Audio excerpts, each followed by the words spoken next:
Comment est-ce que l'intégration continentale peut-elle se faire dans une cacophonie linguistique caractérisée? Les pays africains ont chacun à l'intérieur d'eux-mêmes leur langue. Et c'est une bonne chose. Nos langues sont nos richesses. Nous devons arrêter de dire, comme on l'entend souvent, ma grand-mère au village est illettrée. Pourquoi? Parce qu'elle parle le Chiluba, parce qu'elle parle le Kikongo, parce qu'elle parle le Peul. Non, votre grand-mère n'est pas illettrée du tout. Elle est lettrée dans la civilisation qu'il a vu naître et elle est peut-être un savant dans cette civilisation, ce que vous n'êtes pas dans la civilisation que vous prétendez maîtriser. Nous devons donc arrêter d'utiliser ce genre de termes qui n'ont pas de sens. Ce qu'il faut justifier, c'est pourquoi nous ne parlons pas nos langues. Mais ce n'est pas pourquoi nous parlons nos langues. Ne renversons pas la logique. Donc, les langues sont cruciales.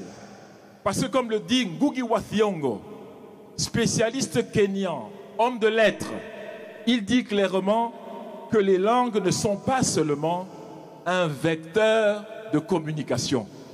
Ce sont des transmetteurs de civilisation.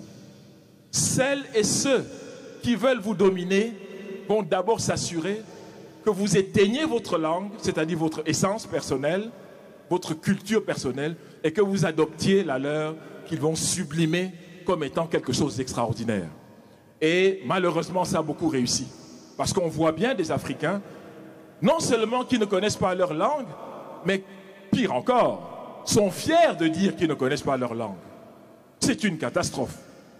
Donc, nous proposons que une langue transafricaine soit restaurée, instaurée à travers tout le continent.